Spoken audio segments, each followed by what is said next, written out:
Hello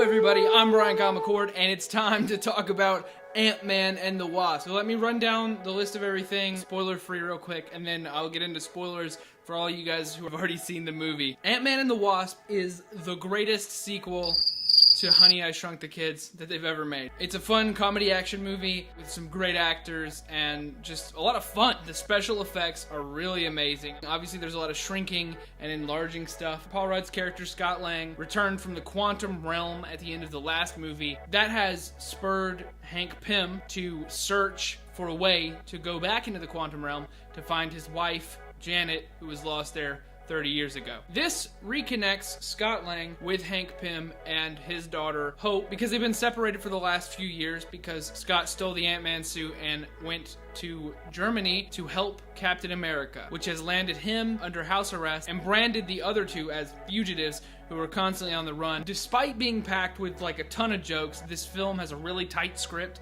It doesn't bother telling you things that you don't need to know, which I really appreciate. The characters feel very fleshed out. It's obviously just more of the characters you liked from the first Ant-Man, and it's very well done. Including the villain, which is a really strong villain with a really striking design. Her abilities to phase through objects, she's sort of intangible. I think Ghost is one of Marvel's best villains. I don't know how Marvel does it. They release 3 movies a year, and I would be happy if they released 12. Every single one of their movies is just better than the last in so many different ways. Ant-Man and the Wasp is a stellar movie. I'd say like 8.5 or 9.5 out of 10, something like somewhere in that range. Probably one of the better comedy movies I've seen. The special effects are amazing. The characters are really strong. I'm so ready for Captain Marvel, and I'm so ready for Avengers 4, which, by the way, if you haven't seen Infinity War, that's a very important film for this whole franchise. There is no way that you should ever watch a Marvel movie again until you watch Infinity War. That includes Ant-Man and the Wasp. From now on, I will be discussing spoilers. Alright, so the very first thing I want to say about Ant-Man and the Wasp is young Michael Douglas and young Michelle Pfeiffer. Whatever they're doing, I don't know if it's makeup or special effects, it is amazing. They did it for 3 characters, I believe. It looks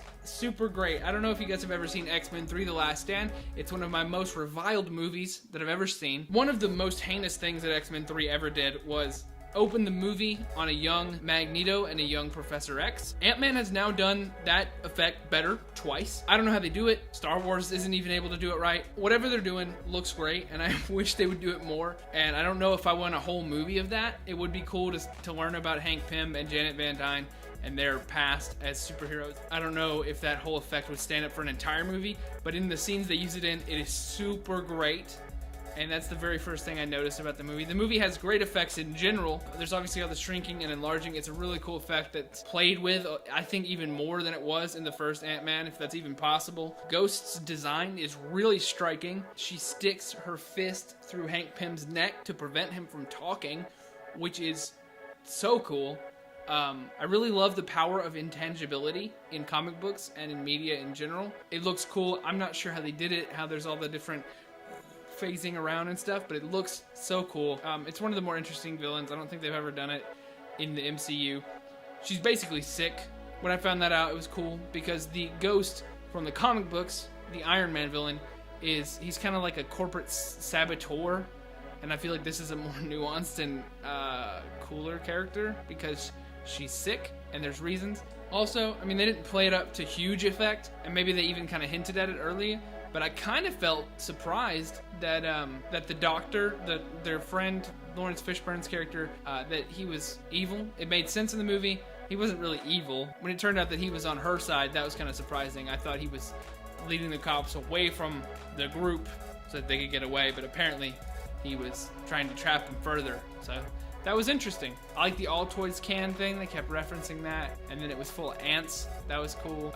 But mainly, the biggest thing about this movie is the implications for the future of the MCU in the post-credits scene, which, even if the movie wasn't good, that would have made the whole movie worth it.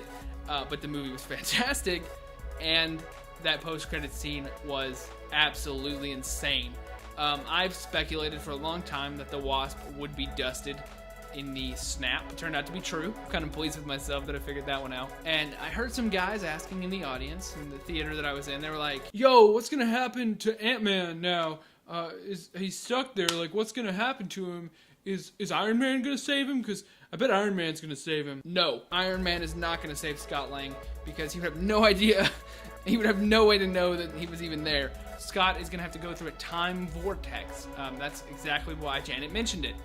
Don't go in the time vortex. He's going to have to do it, and I'm pretty sure there's going to be some time travel nonsense in Avengers 4 and some shenanigans. I'm so happy that Marvel did not hold back on that little post-credits scene. I was worried they might hold back and say, you know, maybe not everyone's seen Infinity War. It's only been like a month or two. We're worried we don't want to spoil a whole other one of our movies for them with the release of this movie. They went ahead and did it. She got dusted by the snap, and sorry if you're watching a spoiler review for Ant-Man and the Wasp and you haven't seen Infinity War. It's like I said before the spoilers, there's no way you should watch any Marvel movie right now unless you've seen Infinity War, because it is so impactful in everything that happens, and the implications going forward for this are insane. He's trapped there in the quantum realm. There's some sort of time vortex. That's going to be the answer to the snap, I think. I think that's pretty much what they're saying. It's fun. Ant-Man and the Wasp is a great film. You should definitely check it out, but you already have because you're watching the spoiler part. I'll see you guys next time. Bye, McCordians.